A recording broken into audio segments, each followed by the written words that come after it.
اور امام قرطبی نے لکھا ہے ایک نے آ کے عرض کی یا رسول اللہ صلی اللہ علیہ وسلم گھر میں غربت بڑی ہے. حضور نے فرمایا جب بھی گھر جانا اور اپنے گھر والوں کو سلام کہے, اللہ تیری غربتیں دور کر دے گا. وہ صحابی کہتے ہیں میں نے اتنا عمل پکایا کچھ مہینوں کے بعد وہ آئے اور عرض کرنے لگے یا رسول اللہ. قرآن مجید نے ارشاد فرمایا الا بذکر اللہ تطمئن القلوب, فرمایا خبردار ہو جاؤ اللہ کے ذکر میں ہی دلوں کا اطمینان ہے, اللہ کے ذکر میں دلوں کا چین. لوگ بہت سارا مال, بہت ساری دولت, بہت ساری عقل اور بہت سارا شعور ہونے کے باوجود بے سکون ہیں. جس چیز نے زمانے کو تکلیف میں مبتلا کر دیا ہے اور جو چیز ڈھونڈنے سے نہیں ملتی وہ اطمینان ہے, وہ قرار ہے. لوگ بھیک مانگتے ہیں, منت کرتے ہیں, دہائی دیتے ہیں کہ کہیں سے سکون کی دولت مل جائے, لیکن وہ میسر نہیں آ رہی. بڑے بڑے لوگ ہیں اور میں عرض کر چکا ہوں کہ مالدار بھی ہیں اور عقل مند بھی ہیں, باشعور ہیں, پڑھے لکھے ہیں, پر قلبی سکون, راحت, اطمینان, چین انہیں میسر نہیں آ رہا. راتیں جاگ کر گزر جاتی ہیں, دن آزمائش میں بیت جاتا ہے. وہ کبھی اس کے لیے ٹھنڈے علاقوں کا سفر کرتے ہیں, کبھی دوستوں کی مجلسوں میں جا کر کے بیٹھتے ہیں, کبھی گھر سے دور اکیلے میں تنہائی میں وقت گزارنے کی کوشش کرتے ہیں, لیکن دولت سکون ناپید ہوتی ہے, میسر نہیں آتی. عرش کا رب فرماتا ہے کیوں تو بھٹکتا پھرتا ہے, کیوں دائیں بائیں جاتا ہے, چپ کر کے مسجد آ جا اور لوگوں سے بچ کے تنہائی میں میرا ذکر کر. اللہ ملے گا کیا؟ فرمایا اعلیٰ بذکر اللہ تطمئن القلوب, میں تیرے بے چین دل کو چین عطا کر دوں گا. وہ تیرا تڑپتا اور پھڑکتا ہوا مزاج, اسے میں سکون کی دولت دوں گا. یہ تجھے کہیں اور نہیں ملے گا, یہ میری یاد میں ملے گا. یہ چین, قرار, سکون تجھے یہیں میسر آئے گا. اطمینان قلبی زندگی کا حسن ہے بھائی. دولت سکون اصل ہے. بڑے ٹھنڈے کمرے میں کچھ لوگوں کو نیند نہیں آتی, اور دادا صاحب رحمت اللہ علیہ آپ جائیں تو دونوں سڑکوں کے بیچ جو فٹ پاتھ ہے نا, اس پہ بھی کچھ لوگ سوئے ہوتے ہیں. ادھر سے بھی گاڑیاں گزرتی ہیں, ادھر سے بھی گاڑیاں گزرتی ہیں, لیکن بس نیند ہے نا, اللہ کا فضل ہے, اس نے دے دی ہے, آنے والوں کو آ گئی ہے. اطمینان قلبی. میرا معاشرہ بے سکون ہے, بے قرار ہے. مجھے کچھ لوگ کہتے ہیں جی میں آج کل بڑا بور ہو رہا ہوں, تو میں کہتا ہوں یار ہمیں تو ٹائم ہی نہیں ملا آج تک بور ہونے کا, نہیں وقت ہی نہیں اتنا میسر آیا. کون سا ٹائم نکالے جس میں بندہ بور ہو؟ وہ تو ہے کہ انسان کچھ فارغ ہو, کہیں اس کے پاس گنجائش ہو تو بور بھی ہو لے. کیسے بور ہو لیتے ہو؟ یہ کیا ہوتا ہے بور ہونا؟ زندگی میں اتنا وقت ہی کہاں ہے کہ انسان بور ہوتا پھرے اور یہ تصور بناتا پھرے کہ میں بڑی آزمائش میں ہوں, تو میں بڑے بور ہو رہا ہوں, تو میں بڑی تکلیف میں ہوں. تو وقت بہت زیادہ ہے ہمارے پاس, لا یعنی کاموں میں ضائع بڑا ہوتا ہے, تو ہم بور ہوتے ہیں, پریشان ہوتے ہیں. اللہ فرماتے ہیں یہ جو میری یاد ہے نا, لیکن اس کا بھی ایک طریقہ ہے یاد کا. اس طریقے سے اگر میرے رسول کریم علیہ السلام نے فرمایا اللہ کا ذکر اس طرح کرنا کہ دیکھنے والا تمہیں دیوانہ سمجھے, لوگ سمجھیں کہ کوئی مجنون ہے, کوئی جنونی ہے, کوئی پاگل ہے. یہاں اللہ تعالیٰ معاف کرے, آپ ذکر کی مجلس چھیڑیں, آپ ناز شریف کی مجلس چھیڑیں تو بہت سارے لوگ پروفیسر بن جاتے ہیں, وہ ساری نہیں ہلاتے, ان کی زبانی حرکت میں نہیں آتی. حالانکہ رب کریم کا ذکر اس طرح کرو کہ دیکھنے والا تمہیں دیوانہ سمجھے, کہیں اور کھونے کی ضرورت ہی نہیں. میرے حبیب گویا ہمیں فرماتے ہیں تو رب کے ذکر میں اس طرح کھو جا کہ تجھے دنیا کا خیال ہی نہ رہے, تجھے پھر دنیا کی ہوش نہ رہے. لیکن اگر نماز میں بھی خیال غیر آئے, ذکر میں بھی توجہ کہیں اور ہو, زندگی میں وہ عجیب لمحہ تھا, وہ میرے ساتھ تھا اور میں تنہا تھا. اگر ماحول یہ ہو کہ آپ کہیں جسم کے ساتھ تو موجود ہوں, روح موجود نہ ہو, تو پھر لذت ذکر بھی میسر نہیں آتی, پھر کیف نہیں حاصل ہوتا. یاد رکھیں کہ اس طرح کھو کے رب کی یاد کہاں سے کیف آئے گا؟ الجھ ہی پڑا گئے ہیں.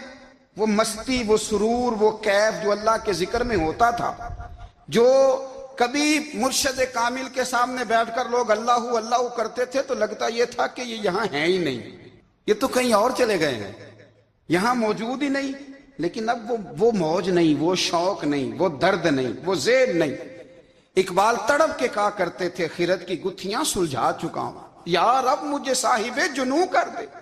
اللہ مہربانی فرما، وہ کیفیت دے، وہ سرور دے۔ زندگی میں اگر اطمینان چاہتے ہو تو کبھی کبھی سب کچھ بھول کے نا تو مست ہو جایا کرو رب کی یاد میں۔ کبھی کبھی چھوڑ دیں دنیا، چھوڑیں یار موبائل، کسی وقت کریں اس کو بند، چھوڑیں اس بات کا خیال کہ فلانے نے سلوٹ کیا ہے کہ نہیں کی، چھوڑیں۔ حضرت باجزید بستامی رحمت اللہ تعالی علیہ فرماتے میں نے اعتکاف کبھی اپنی مسجد میں نہیں کیا، اس لیے کہ سارے ہی ہاتھ چومنے والے، سارے ہی پیار کرنے والے۔ فرماتے میں جب اعتکاف کرتا تھا تو میں بستام سے دور نکل جاتا تھا جہاں کوئی مجھے جاننے والا نہ ہو۔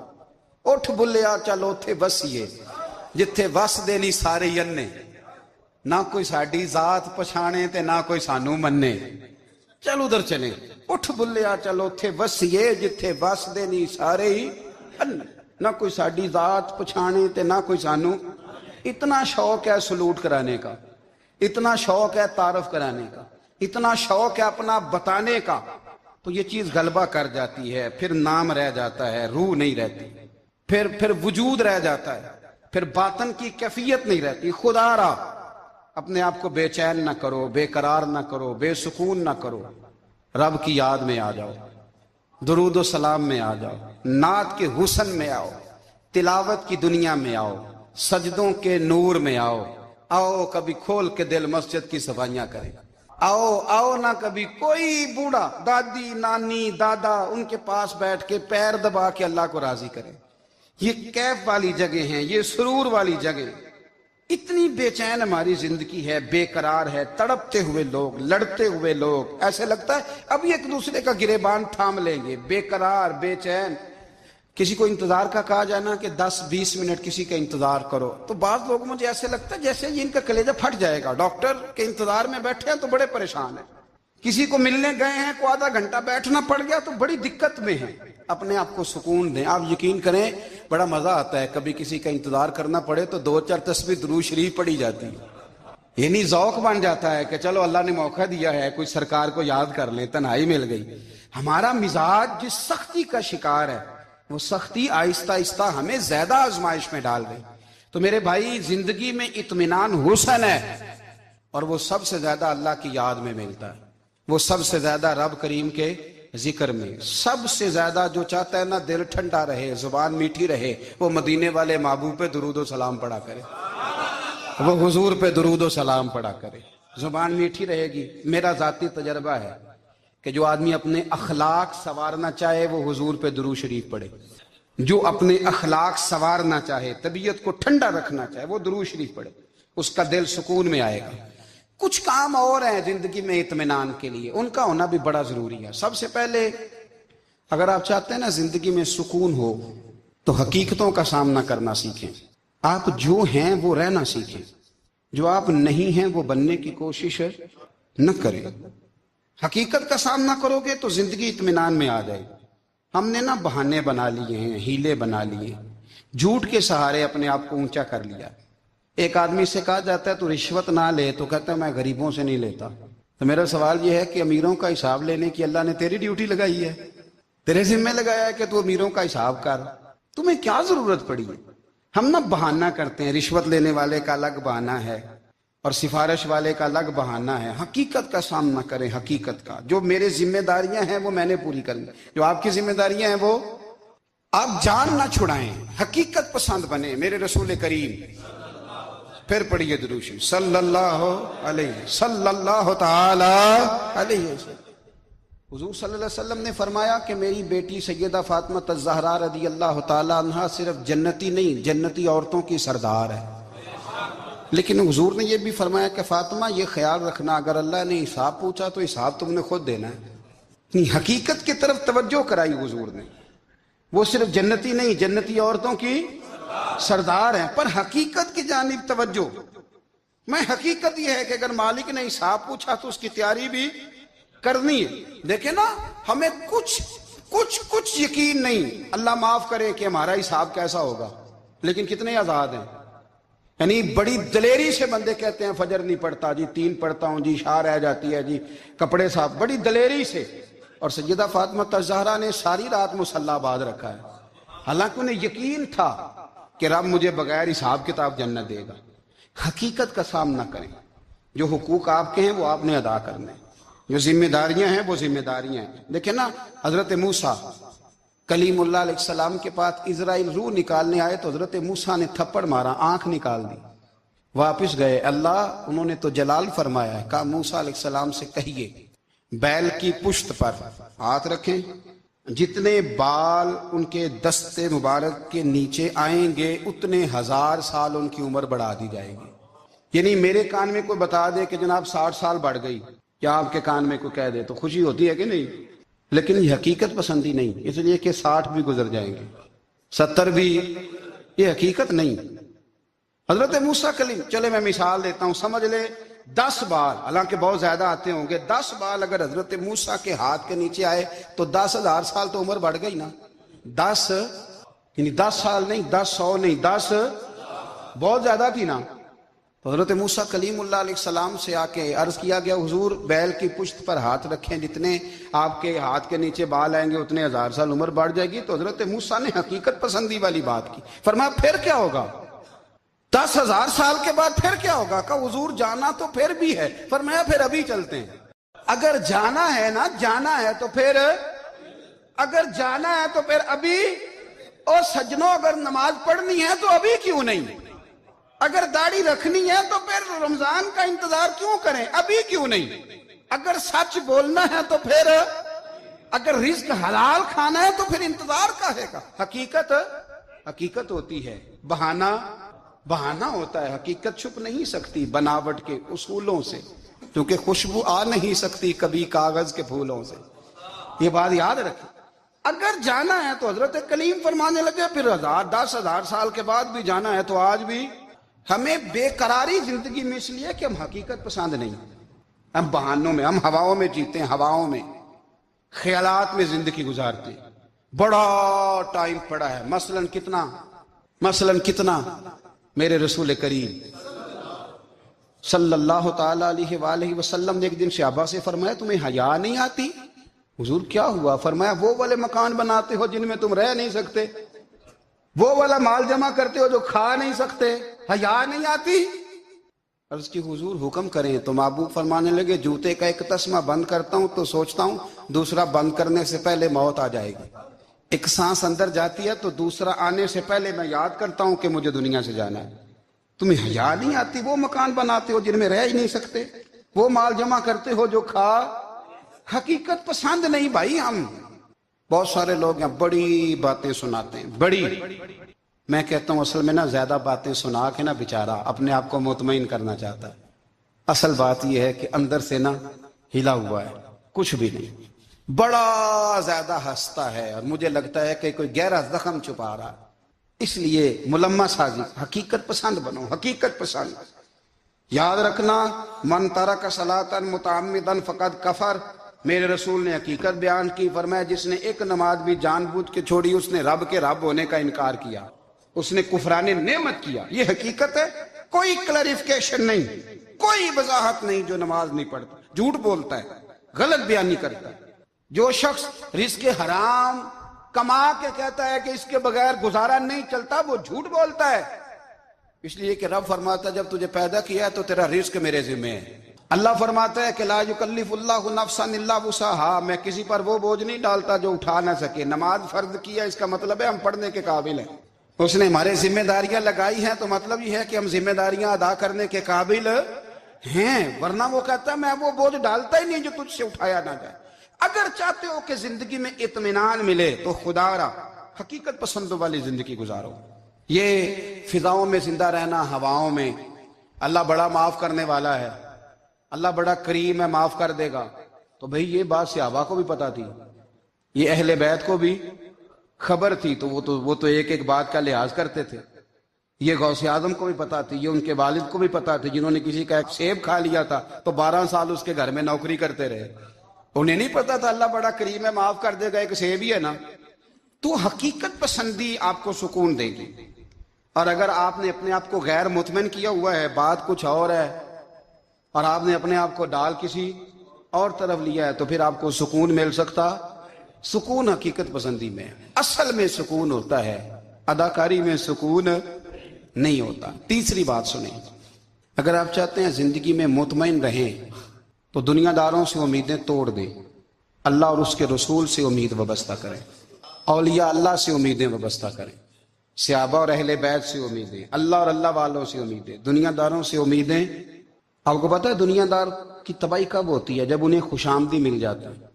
چودھری کا بیڑا اس وقت غرق ہوتا ہے جب اسے چودھری کہنے والے زیادہ ہو جاتے ہیں۔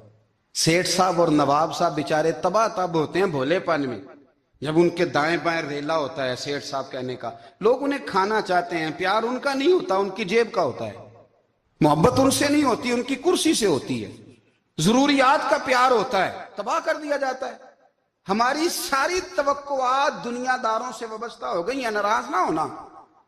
پیروں نے، مولویوں نے، درویشوں نے، انہوں نے بھی سیٹ رکھے ہوئے جلسوں کی صدارت کرانے کے لیے، یعنی مذہبی جلسہ ہے، اس میں بہت زبردست پڑھے لکھے صاحب تقوی عالم کا خطاب ہے، اور کی صدارت وہ بندہ کر رہا ہے جس نے عشاء کی نماز بھی نہیں پڑھی، وہ بندہ صدارت کر رہا ہے۔ کیوں؟ اس لیے کہ اس نے لاکھ روپیہ دیا ہے محفل میں۔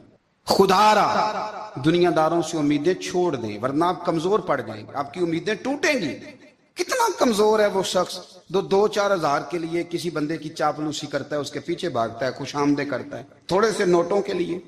دکھ سکھ میں کام آئے گا اس کام کے لیے۔ میرے رسول کریم علیہ السلام نے فرمایا، جس نے بندوں کو راضی کرتے کرتے رب کو ناراض کر دیا، اس کی دنیا بھی گئی اور آخرت بھی گئی۔ اور فرمایا جس نے بندوں کی پرواہ نہیں کی، اللہ کو راضی کیا، فرمایا اگر رب راضی ہو گیا تو لوگوں کے دلوں میں بھی محبت پیدا فرما دے گا۔ کیا ضرورت ہے خوشامد کرنا دنیا داروں کی، سیٹوں کی، نوابوں کی، چاپلو۔ اور میں آپ کو ایک بات بتاؤں، ہوتا پتہ کیا ہے؟ یہ جو حب جا اور حب با ہوتی ہے نا، اس سے پیٹ نہیں بھرتا۔ آپ کو اگر خوشامد کرنی ہے تو پھر آپ کو ساری زندگی کرنی ہے۔ پھر ان کو بھی پتا ہوتا ہے کہ تعلق کس بنیاد پر ہے، اس میں کبھی بھی خلوص پیدا نہیں ہوتا۔ آپ بے چین رہتے ہیں، بے قرار رہتے ہیں، آپ کو تکلیف رہتی ہے ہمیشہ۔ کبھی بھی دنیا داروں سے امیدیں وابستہ نہ کریں۔ ایک بات سنیں بڑی شاندار، امام غزالی نے لکھی ہے۔ امام غزالی فرماتے ہیں کہ ہارون رشید نا حج کر کے واپس آیا بغداد میں، تو کونے میں حضرت بہلول دانا بیٹھے تھے، رش بہت تھا، مجمع بڑا تھا۔ حضرت بہلول دانا بھی سڑک کے کنارے بیٹھے تھے، تو سپاہی کہنے لگے یہاں سے اٹھ جاؤ، فرمانے لگے ہارون رشید کی زمین نہیں، زمین میرے رب کی ہے، میں کیوں اٹھوں؟ وہ قریب سے گزرا تو سلام لی، تو آپ نے اس کا پروٹوکول دیکھا تو فرمانے لگے ہارون رشید تجھ سے تگڑے تگڑے موٹے موٹے پروٹوکول میں نے لوگوں کے دیکھے ہیں، اور یہ جو تیرے دائیں بائیں آج تیرے نعرے لگا رہے ہیں، یہ پہلے ان لوگوں کے نعرے لگایا کرتے تھے، اور تھوڑا وقت گزرنے دے، جو تیرے بعد آئے گا نا، یہ سارے پھر ان کے نعرے بھی لگائیں گے۔ تو جھوٹ کی دنیا میں زندہ ہے، ان سے تو نے امیدیں وابستہ کی ہیں، یہ کل اس کے نعرے لگائیں گے۔ اس کے دل پہ بڑا اثر ہوا، گھوڑے سے اتر آیا، آگے کہنے لگا حضور آپ نے مجھے بڑی اچھی نصیحت کی ہے، میرا دل بڑا ٹھنڈا ہوا ہے، میں نے سنا ہے آپ مقروض ہیں کچھ لوگوں کا قرض، تو مجھے کوئی حکم ہی کر دیں۔ آپ ہنسنے لگے، فرمانے لگے یار تو بڑا ہی بیوقوف ہے، بڑا ہی بیوقوف ہے تو، میں تجھے نصیحت کر رہا ہوں تو مجھے الجھا رہا ہے، حضور کوئی حکم کر دیں۔ کیا خوبصورت انداز ہے رب کریم کے بندوں کا۔ حضرت بہلول دانا فرمانے لگے تیرا رب کون ہے؟ کہا اللہ، تو فرمایا میرا کون ہے؟ کہا اللہ۔ فرمانے لگے یہ تو نہیں نہ ہو سکتا کہ اللہ ہارون رشید کو دیتا رہے اور بہلول دانا کو بھول ہی جائے، یہ تو نہیں نہ ہو سکتا کہ ہارون رشید کو دیتا رہے اور بہلول دانا کو بھول جائے۔ فرمایا اس کا دل، اس کا ارادہ ہوا، ارادہ قدرت ہوا کہ بہلول مقروض رہنا چاہیے، تو اگر رب مجھے رکھنا چاہتا ہے، دکھ قبول محمد بخشا راضی رہن پیارے، اگر وہ چاہتا ہے میں مقروض رہوں تو میں بھی چاہتا ہوں کہ میں مقروض ہی رہوں، یہ تو نہیں نہ ہو سکتا کہ تجھے دے اور مجھے نہ دے۔ فرمایا میری تجھ سے کوئی امید نہیں، مجھے جب بھی دے گا میرا رب بھی دے گا، اور وہ دے گا تو پھر انشاءاللہ خزانے کھول کے دے گا۔ دنیا داروں سے امیدیں وابستہ کرنا، لوگوں کے پیچھے، یہ چھوڑ دیں، آپ بے چین رہیں گے، بے قرار رہیں گے۔ اللہ والوں سے ضرور امیدیں وابستہ کریں، اس لیے کہ ان کے پاس جو کچھ ہوتا ہے وہ دراصل رب کا ہی ہوتا ہے۔ لیکن سیٹھوں سے، نوابوں سے، سیاستدانوں سے باز آ جائیں، ہماری بڑی امیدیں وابستہ ہیں۔ میں اکثر کہتا ہوں جتنے پھیرے نوکری کے لیے دنیا دار کے دروازے پہ لگائے ہیں نا، اس سے کم دفعہ مسجد میں نفل پڑے ہوتے تو رب اتنی بڑی مہربانی فرما دیتا۔ تیسری بات یہ یاد رکھیں، اگر سکون لینا چاہتے ہیں نا، اگر سکون لینا چاہتے ہو نا تو لوگوں کو ڈسکس کرنا بند کر دو۔ کس کو اللہ نے کتنے پیسے دیے ہیں وہ جانے اور اللہ جانے، کس کو اللہ نے کتنی گاڑیاں دی ہیں وہ جانے، اور لوگوں کو ڈسکس کرنا جی۔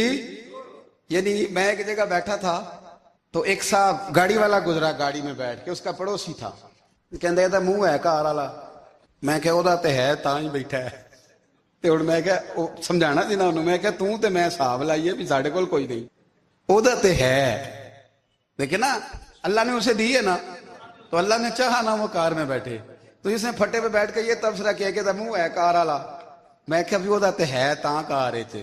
اب مجھے اور تجھے اندازہ لگانا چاہیے کہ ہم کیا یہ بحث ہے؟ یعنی اللہ کو چاہیے تھا معاذ اللہ کے پہلے تم سے پوچھتا کہ اسے کار دینی ہے کہ نہیں، کیا مطلب فضول بحث ہے؟ وہ چیز ہمیں اتنا تنگ کرتی ہے، اتنی تکلیف دیتی ہے کہ آپ یقین کریں سارا دن اسی کو ڈسکس کرتے ہیں، سارا دن۔ اس کے پاس گاڑی ہے، اس کے پاس کار ہے، فلانے کا پیسہ 1 نمبر ہے، فلانے کا 2 نمبر ہے، فلانے کا 6 نمبر ہے۔ اصل بات کے اندر حسد ہے، اس کو نکالو۔ ایک بات کہنے لگا ہوں، اسے یاد رکھنا، میرے اعلیٰ حضرت رحمۃ اللہ علیہ فرمایا کرتے، حسد کرنے والا بندوں پر اعتراض نہیں کرتا، اللہ پر اعتراض کرتا۔ وہ کہتا ہے اللہ اسے کیوں دیا ہے، اتنا کیوں دیا ہے، معاذ اللہ وہ اللہ کی تقسیم پر اعتراض کرتا۔ حسد کرتے ہو بے چین رہو گے، حسد آپ کے دل کو تڑپا کے رکھ دے گا۔ چھوڑے، اللہ بڑا کریم ہے، جس کو جہاں چاہتا ہے وہاں بٹھا دیتا ہے۔ آپ قطعاً اس بحث میں نہ پڑیں کہ اللہ نے کس کو کتنا دیا ہے، کب دیا ہے، کیوں دیا ہے، وہ بڑا بے نیاز ہے۔ حسد آپ کو تباہ کرے گا۔ دنیا میں پہلا گناہ جو ہوا تھا وہ حسد تھا۔ ابلیس نے حضرت آدم سے حسد کیا، کہنے لگا میں بہتر ہوں، سرداری اس کو مل رہی ہے، یہ تو اللہ کو پتہ ہے نا کس کو دینی ہے۔ اور دنیا میں پہلا قتل حسد کی وجہ سے ہوا۔ حابیل قابیل کے درمیان حسد کا معاملہ تھا، خاتون کا نکاح اس سے کیوں ہو رہا ہے، مجھ سے ہونا چاہیے۔ حسد تباہی کرتا۔ آپ یقین کریں، یعنی دکاندار کے سامنے دوسری دکان پڑتی ہے اور پریشان ہو جاتا ہے، وہ کہتا ہے میرا کیا بنے گا، لا حول ولا قوت الا باللہ العلی العظیم۔ یعنی تیرا کیا خیال ہے کہ تیرے حصے کی روٹی وہ کھا جائے گا؟ اتنا چھوٹا دل، یعنی تیرا موقف یہ ہے کہ تیرے حصے کا نصیب اس تک چلا جائے گا، یہ تیری خواہش ہے۔ ایک دوسرے کی کمزوریاں بیان کرنا، اس کا تو مال ہی ناقص ہے جی، اس کے تو پاس ہی کچھ نہیں، یہ تو کمزور لوگوں کا طریقہ ہے۔ میرے رسول کریم علیہ السلام گزر رہے تھے، پت جھڑ کا موسم تھا، خزاں کا موسم تھا، درختوں کے پتے جھڑ رہے تھے، صحابہ کو ساتھ لے کے حضور گزرے اور ایک درخت کی ٹہنی کو پکڑ کے حضور نے ہلایا۔ صحابہ فرماتے ہیں کہ چھم چھم اس کے پتے گرے، زمین پر ڈھیر لگ گیا۔ حضور نے فرمایا دیکھا تم نے کیا ہوا؟ حضور ہاں۔ فرمایا کتنی تیزی سے پتے جھڑے ہیں، صرف تنا رہ گیا ہے اور خالی ٹہنیاں رہ گئی ہیں، کوئی حسن بچا ہے؟ حضور نہیں۔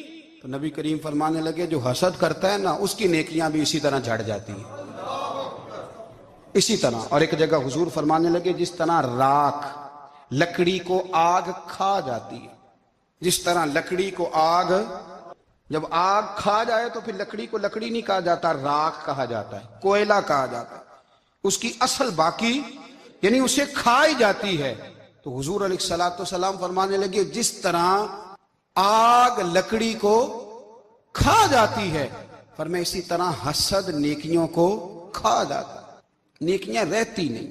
حسد کرنے والے کے پاس نیکیاں یعنی ان کی اصل شکل موجود، کبھی بھی حسد نہیں کریں۔ اللہ کی تقسیم ہے، جس کو چاہے جب چاہے جتنا چاہے عطا کرے۔ اور چوتھی بات میرے بھائی، کبھی بھی بغض نہ پیدا کریں۔ بغض والے لوگ بے سکون رہتے ہیں۔ بہت ساری کمزوریاں ہمارے اندر ہوتی ہیں نا، پھر اللہ ہماری روزی تو نہیں نہ بند فرماتا، یہ تو نہیں کہتا کہ زمین سے نکل جاؤ۔ اگر یہی والا معاملہ ہو جو ہمارا ہے کہ شادی پہ اس نے میرے ساتھ برا سلوک کیا تھا، اب ساری زندگی بغض رکھنا ہے، اگر یہی معاملہ فرشتے اللہ کی بارگاہ میں کہیں کہ یا اللہ اس نے فلانے دن شراب پی تھی، اب اس کو زمین میں نہیں رہنے دینا، نظام زندگی چلے گا؟ تو اگر اللہ ہمیں معاف کرتا ہے تو ہم بندوں کو معاف کیوں نہیں کرتے؟ آپ یقین کریں اتنی لمبی عداوتیں، اتنا لمبا حسد، اتنا لمبا بغض، اتنا لمبا۔ حدیث میں نے پڑھی، میں حیران رہ گیا۔ میرے نبی کریم علیہ الصلوۃ والسلام نے فرمایا اپنی بیوی سے کبھی بغض نہ رکھنا، اگر اس کی ایک بات ناپسند ہو تو اسے چھوڑ کے وہ بات دیکھو جو تمہیں پسند ہے۔ میں اس حدیث کو پڑھ کے سوچنے لگا کہ کیا بیوی کا بھی بغض رکھتے ہیں لوگ؟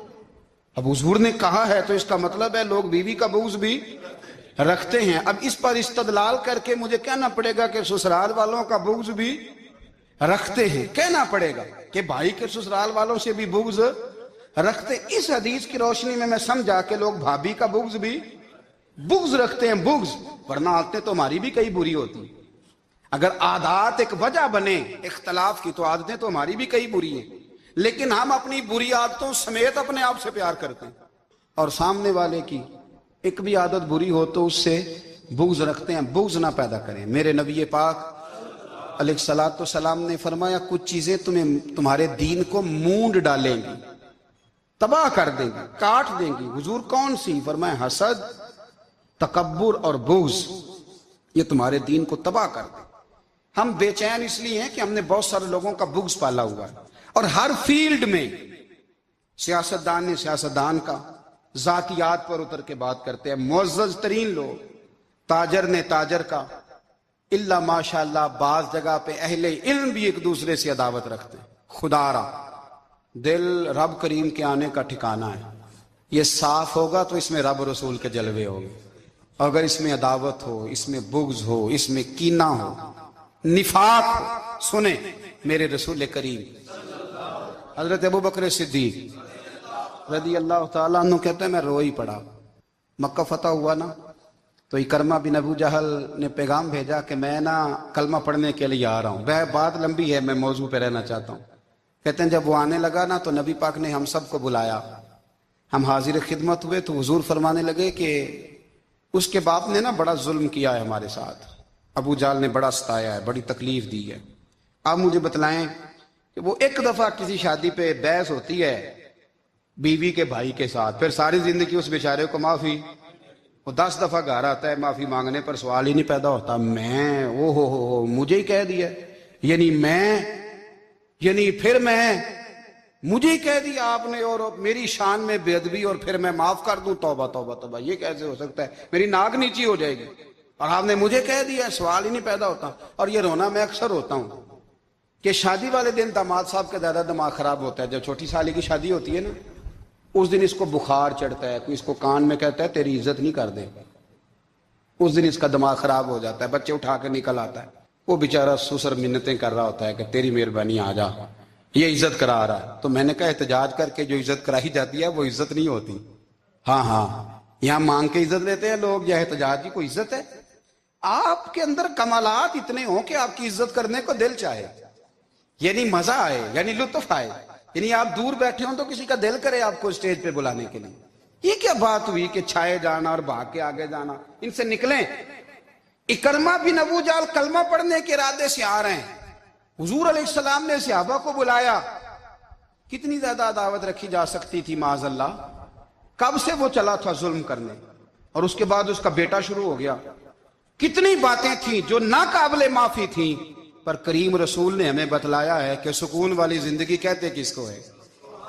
جب سب لوگ جمع ہو گئے تو حضور نے فرمایا بھئی وہ کلمہ پڑھنے آ رہا ہے، اس کے باپ نے ظلم بڑے کیے ہیں، پر میری نصیحت یہ ہے کہ اس کے سامنے اس کے باپ کو برا نہ کہے، خبردار کوئی اس کے سامنے کوئی بات نہ کرے۔ اب وہ کلمہ پڑھنے آ رہا ہے، مطیع ہو کے آ رہا ہے، بان کے آ رہا ہے۔